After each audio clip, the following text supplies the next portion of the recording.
سعيد جدا. مرحبتين، الله حيهم، إن شاء الله أنكم بخير وكل شيء تمام. سعيد جدا بتغيري، وسعيد جدا أني الحمد لله بعد ما من الله علي وبعد دعاء الكثيرين من حول العالم أن الله يكون في عوني ويشفيني ويخليني أسيطر على المرض اللي يتعبني واللي صعب جدا جدا السيطرة عليه.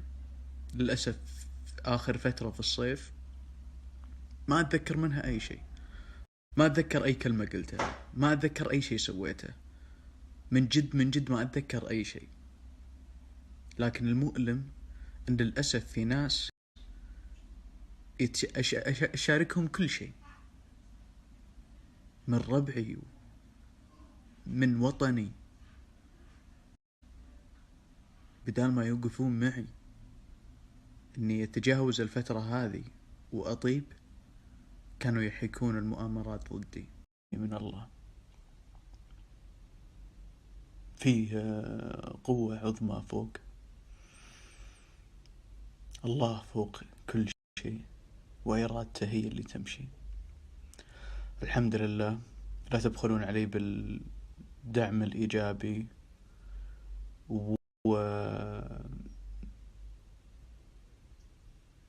سفرائي في السوشيال ميديا. أي إنسان يتكلم عن عبد الرحمن المطيري يتمنى أنه يفهم وضع عبد الرحمن المطيري ثم يحكم، لأن اللي مر فيه عبد الرحمن المطيري بشع جدا وصعب جدا، وما هو بأي واحد يمر فيه. أشوفكم على خير. مساكم الله بالخير، يلا حيهم جماعة الخير. آخر مرة صليت من 6 سنوات تقريبا أو من 7 سنوات، ما أذكر آخر مرة صليت. أفكر جديا أني أرجع للصلاة، أفكر جديا أني أرجع للصلاة وأتحمل كل شيء عشان أرجع عبد الرحمن اللي يصلي. ومو بس كذا، أبغى أكون دائما على وضوء، دائما على وضوء. الانتقالة هذه يا جماعة الخير ما هي بسهلة أبدا أبدا، ما هي بسهلة. شخص ما صلى من 7 سنوات يحافظ على الصلاة، ما تجي بيوم وليلة، ما تجي بيوم وليلة أبدا.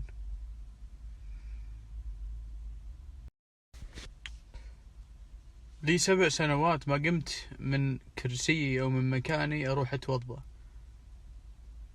7 سنوات ما فكرت، ما أدري متى وقت الفجر والظهر والعصر والمغرب والعشاء.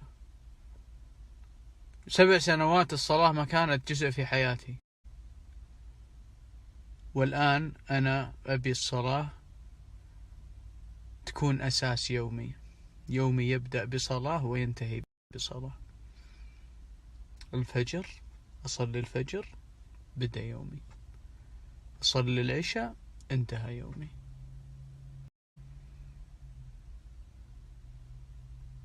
أبي يكون زي كذا، أبي أحافظ على كل الصلوات، بركز على الدين، وبحاول إن الناس، بحاول إني أرجع للدين.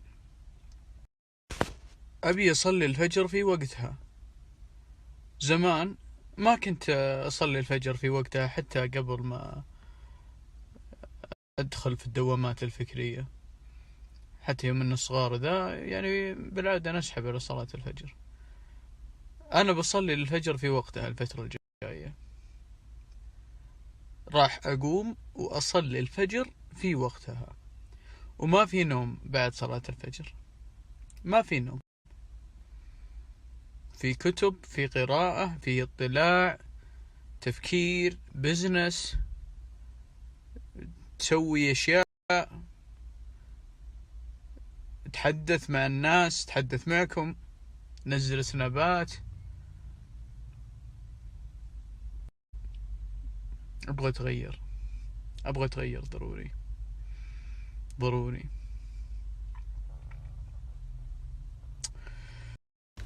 أنا التشدد الإسلامي كرهني في الدين الصراحة. خلى التشدد الإسلامي إني طلعت من التشدد الإسلامي وطلعت من الإسلام. قلت لا، هذا الوضع ما نبيه، لا بخيره ولا بشره.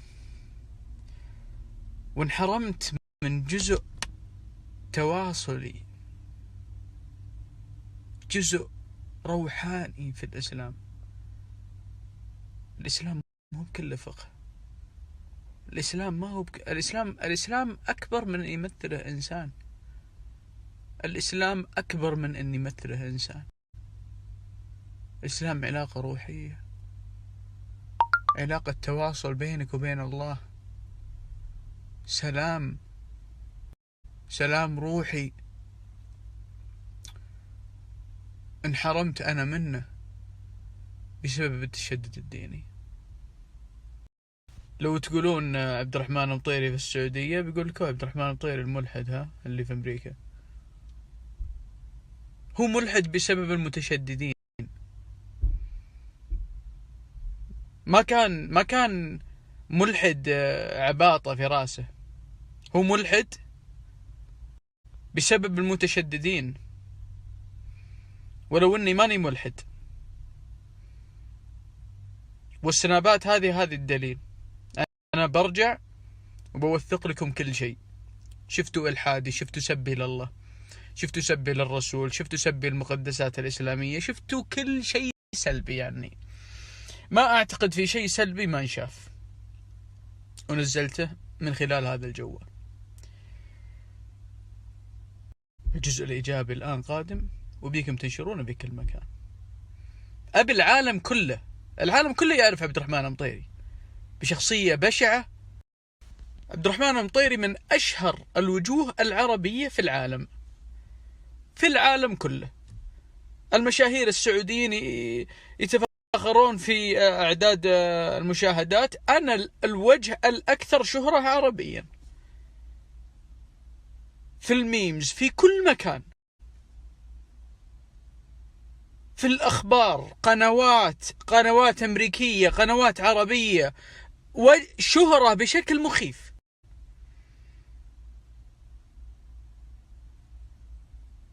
لكن كل الشهرة ذي ولا فيها طلع عبد الرحمن الحقيقي. الشهرة هذه كلها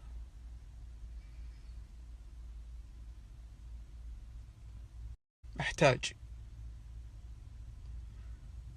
أني أحصل على مثل الشهرة هذه في فترة تغييري اللي الآن قاعد يشاهدها الملك. بيكم في الفترة القادمة تسوون لي حملة بي آر، حملة تحسين سمعة. وما هو بلازم أنك تسويها بطرق، أنا بعلمكم شلون تسوونها. اذكر اسم عبد الرحمن المطيري في جروبك، في كل مكان. اذكر اسم عبد الرحمن المطيري في السنابات عندك، في الجروب السناب. شباب وش سالفة عبد الرحمن المطيري؟ بيجي يسب على طول، الملحد اللي سب أمه، المعارض. طيب يا شباب، فاهمين سالفته؟ سؤال راح يوقفهم شوي، يخليهم يفكرون. فاهم سالفته؟ وش سالفته؟ هو رجل مريض، رجل سيطر عليه المرض ودمر حياته، سب كل شيء سب. نرجع لمحور حديثنا. الفترة الجاية إن شاء الله راح أبدأ أصلي الفجر، وأصلي كل الصلوات في توقيتها. بنزل البرنامج بالجوال،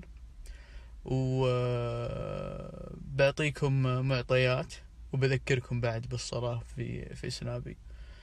وبيكم قبل هذا تنشرون السنابات هذه في كل مكان، بكل جروب. ضروري الناس تشوف الشيء ذا. وأحب أتذكر آية سمعتها وأنا في وجهي كمام الأكسجين، كان فيني رب وأنا صغير، واسمعها بالقرآن وأثر أثرت فيني، ومن أعظم الآيات اللي كل ما سمعتها يذوب مخي. أتمنى لو استفاد محمد العريفي من هذه الآية في بداياتي أنا في السوشيال ميديا سنة 2016، يمكن تناقشه في مسائل فكرية بدال ما يناقشني. دمر حياتي النفسية، وأرسل ثامر الشنب اللي تنمر علي، وأرسل علي مئات آلاف الحسابات يتنمرون علي ويحطون صورة وجهي جنب صورة حمار، وتنمروا ودمروا نفسيتي. يعني تخيل أنت يتنمر عليك من 300,000 واحد سبك. وجتني أول موجة من موجات ثنائي القطب، تعرفت على ثنائي القطب في الفترة هذيك. لو طبق محمد العريفي الآيات هذه اللي بقراها ما كان صار شيء. وعباد الرحمن الذين يمشون على الأرض هونا وإذا خاطبهم الجاهلون قالوا سلاما والذين يبيتون لربهم سجدا وقياما والذين يقولون ربنا اصرف عنا عذاب جهنم إن عذابها كان غراما إنها ساءت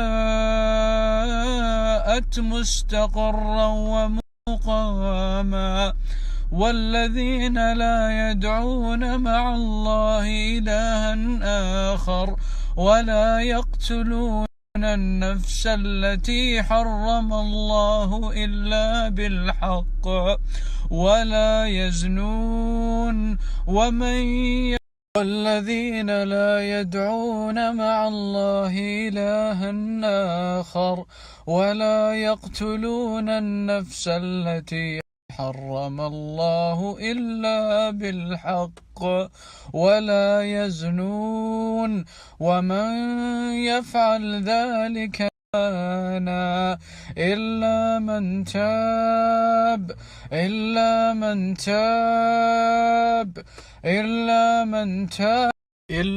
من تاب وآمن وعمل عملا صالحا فأولئك يبدل الله سيئاتهم حسنات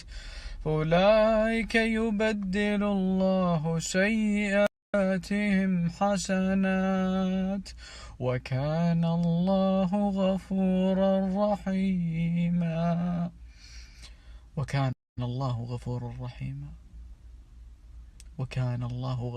رحيما. المغفرة تأتي بعد الذنب، فأنت أذنبت، ما هو بس إنه يغفر لك إنك أذنبت، يرحمك وأنت صاحب الخطيئة حتى وأنت مذنب. والذين إذا ذكروا بآيات ربهم لم يخروا عليها صما وعميانا والذين إذا ذكروا بآيات ربهم لم يخروا عليها صما وعميانا والذين يقولون ربنا هب لنا من أزواجنا وذرياتنا قرة أعين ربنا هب لنا من أزواجنا ومن ذرياتنا قرة أعين واجعلنا للمتقين إماما. آمين. ربي اجعلني للمتقين إماما في يوم من الأيام. مهما أذنبت ما بينك وبين الله أحد.